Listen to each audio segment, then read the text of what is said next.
Friends, welcome back to all on your channel commerce vision. स्वागत करता हूं मैं आपके अपने चैनल कॉमर्स विजन पे।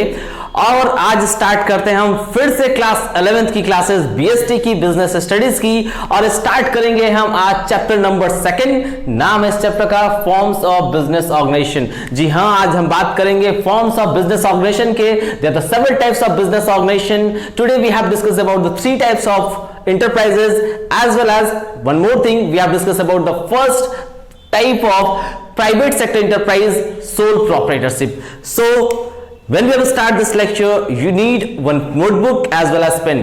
आप notebook और pen ले लीजिए notes के लिए।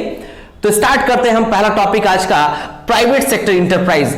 सो first of all we have discuss about the private sector enterprise. तो देता है कि the business enterprises which are owned and controlled and managed by the private individual are known as private sector enterprise. Means कि वो sector, वो enterprises जो किसी private businessman या किसी इंडिविजुअल बिजनेसमैन के द्वारा स्टार्ट हो, उसको बोलते हैं हम प्राइवेट सेक्टर इंटरप्राइज, जिसका मेन मोटिव होता है प्रॉफिट अर्न करना। जी हां, आपने सही सुना, इसका मेन मोटिव होता है प्रॉफिट अर्न करना। And such a sector which one controlled by the private businessman, it is known as a private sector enterprise. For example Wipro, Reliance. जी हां, सही सुना आपने, Wipro and Reliance. So students, today we have discussed about one important thing, that private sector enterprise, the business enterprises which are owned, controlled and managed by private individual are known as private sector enterprise. Example, you have Wipro, Tata. After private sector enterprise, we will discuss about the public sector enterprise. तो देता है कि public sector enterprise, the business enterprise which are owned, controlled and managed by central and state government are known as a public sector enterprise. So वो business जो किसके द्वारा start होता है, किसी गवर्नमेंट के द्वारा स्टार्ट होता है, कंट्रोल होता है स्टेट गवर्नमेंट के द्वारा, उसको बोलते हैं हम public sector enterprise friends. And this enterprise work with the main motive provide the service. तो नाम से क्लियर होता है कि इसका मेन मोटिव होगा सोशल वेलफेयर और इसका मेन मोटिव होगा अर्निंग प्रॉफिट। इसका मेन मोटिव हो गया अर्निंग प्रॉफिट और इसका मेन मोटिव हो गया providing service. For example SAIL, for example GAIL, for example LIC। So students, आपने पढ़ा private sector enterprise, such enterprise which one controlled by private businessman and main motive is earning profit is known as a private sector enterprise. Second one is such enterprise which one controlled by central और state government, the main motive is the service motive, it is known as a public sector enterprise. For example SAIL, GAIL and LIC। Next one is a joint sector enterprise. Means दोनों का combination जो होगा वो क्या बोलेगा आपको, joint sector enterprise. दोनों के मेल को बोल देंगे आप ज्वाइंट सेक्टर इंटरप्राइज। तो समझते हैं कि ज्वाइंट सेक्टर इंटरप्राइज क्या है, the business enterprises which are owned, controlled and managed by jointly by private enterprise as well as the government. दोनों private as well as the government enterprise, it is known as a joint sector enterprise. For example Cochin limited, Maruti Udyog, for example we having metro. So such a enterprise which one controlled partially by the government as well as the private businessman, managed by both government as well as the private, it is known as joint sector enterprise. आप बोलोगे sir इसकी motive क्या होगी, तो इसकी motive दोनों होगी, earning profit as well as social welfare, earning profit as well as social welfare. So student, today we have just discuss about private sector enterprise. Private sector enterprise और such enterprise which one controlled by private businessman, main motive is the earning profit. For example Wipro, LIC, Tata etcetera. Public sector enterprise, such enterprise which one controlled by central और state government, main motive is the service providing, main motive is social welfare. For example GIL, Cell, LIC etc. Joint sector enterprise is such an enterprise which one partially controlled by the government as well as the private businessman, main motive is both earning profit as well as the social welfare. For example Maruti Udyog, for example Metro etc. Just now we have discussed about sole proprietorship. Okay, so students, after private, public and joint sector enterprise, we will discuss about sole proprietorship. Just now we have discussed about the sole proprietorship. First of all, we have to understand what is the meaning of sole proprietorship. It is the first part of your private sector enterprise. तो पहले समझते हैं हम कि sole proprietorship होता क्या है। तो सोल प्रोप्राइटरशिप वो बिजनेस होता है कि जो बिजनेस वन पर्सन के थ्रू कंट्रोल होता है। मैं आपको डिफाइन करता हूं कि what is the meaning of sole proprietorship. Sole means one and proprietorship means business and proprietor means a businessman. So business which one controlled by a single person, a business which one controlled by a single person known as sole proprietorship.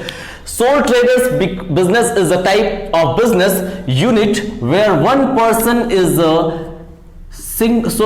single responsible for providing the capital, for bearing the risk and for the management of the business।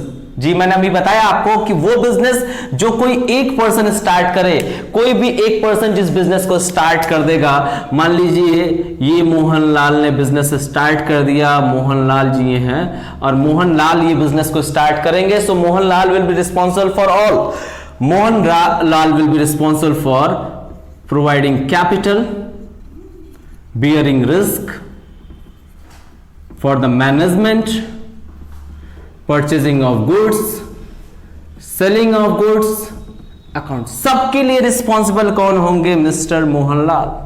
तो वो business हो गया कौन सा business? Sole proprietorship. So such a business which one started by a single person known as a sole proprietorship.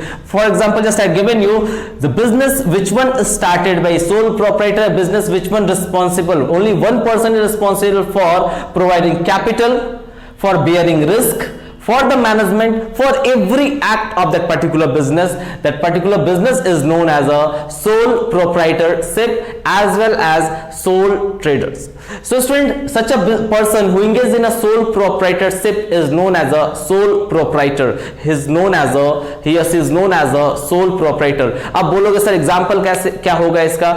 आपने देखा होगा अपने मोहल्ले में एक रिटेल स्टोर वाला, एक होलसेलर, वो कौन होते हैं? वो होते हैं सोल प्रोप्राइटरशिप। वो बिजनेस कोई एक सिंगल पर्सन स्टार्ट कर दे, वो कोई भी बिजनेस, वो छोटा बिजनेस हो या बड़ा बिजनेस, उसने स्टार्ट कर दिया बिजनेस को, वो सिंगल पर्सन उसको कंट्रोल करता है, कैपिटल कंट्रोल करता है, मैनेजमेंट को कंट्रोल करता है, सब चीज एक पर्सन कंट्रोल करे, वो बिजनेस हो गई सोल प्रोप्राइटरशिप। फुल्की वाला, समोसे वाला, चाट वाला, ये सब एग्जांपल आपके पास क्या है? Sole proprietorship. Such a business which was started by a single person known as a sole proprietorship. अब हम बात करते हैं features of the sole proprietorship का। So we having 7 features. First one is a single ownership. Student इसके साथ मैं एक और चीज बता दूं, sole proprietorship is also known as one man show. Sole proprietorship is also known as one man show as well as one man army, because every act performed by a single person, her act एक ही person perform करता है, इसलिए बोल सकते हो आप one man show as well as one man army. Okay, so first feature of the sole proprietorship is what? Single ownership, because student it is controlled, it is managed by a single person. So मालिक कितने हुए? केवल एक. So single ownership. Next one is the formation and closure. In case of the sole proprietorship, no legal formality is required. That's why we can say that it is easy to form. इसलिए easy to form होता है क्योंकि इसको बनाने में, इसको start करने में किसी भी रजिस्ट्रेशन की जरूरत नहीं होती। रजिस्ट्रेशन कंपल्सरी नहीं होता है एक्सेप्ट सम सेक्टर जैसे विपिन है, ड्रग्स है, इन सेक्टर में आपको लाइसेंस की जरूरत है, रजिस्ट्रेशन की जरूरत है, but in case of other sector no need of licence. So easy to form, easy to close, because no legal formality required. Next one is unlimited liability. अब ये मोहनलाल बेचारे सारे रिस्पॉन्सिबिलिटी बियर कर रहे हैं, तो इनकी लाइबिलिटी कैसी हुई? Unlimited liability. Liability means responsibility. So which type of liability he have, which type of liability sole proprietor have? He have to bear each and everything. That's why student you can say that he have unlimited liability। अब भाई one single ownership होगा तो control कितने लोग करेंगे? 10 लोग तो करेंगे नहीं। अब वो कितने लोग करेंगे? One man control. So it is a fourth feature of the sole proprietorship, we having one man control. Next one is a no separate legal entity. अब बोलोगे सर एंटिटी मींस क्या होती है? तो एंटिटी मींस होती है पहचान, identification. तो student no separate legal entity क्या होता है और क्यों होता है? तो स्टूडेंट लीगल एंटिटी मींस होती है कोई आपको लीगल पहचान मिल जाए, जैसे आपको लोगो मिल जाए, आपको पर्टिकुलर ब्रांड मिल जाए, आपको कॉपीराइट्स मिल जाए। तो यहां आपने लाइसेंस लिया नहीं, आपने यहां रजिस्ट्रेशन कराया नहीं, रजिस्ट्रेशन कंपल्सरी था नहीं, आपने बिजनेस क्या कर दिया? स्टार्ट कर दिया। तो सपोज दैट आप अपने होलसेलर के पास जाते होगे, आप सपोज दैट किसी पर्टिकुलर समोसे वाले के पास जाते होगे और वहां से समोसा परचेज करते होगे, तो उसमें कोई लोगो तो मिलता नहीं होगा आपको, क्योंकि उसके पास कोई सेपरेट लीगल एंटिटी नहीं है।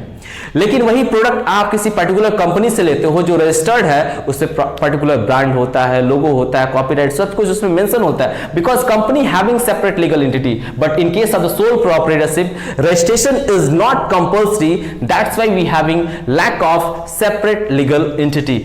Next one is the lack of business continuity. Lack of business continuity क्यों भाई?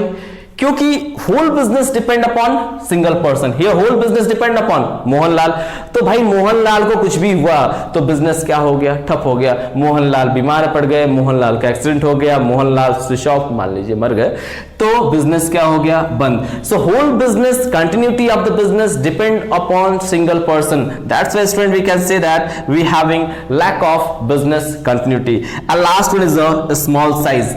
How can we say that we having a small size? Because we having only single person.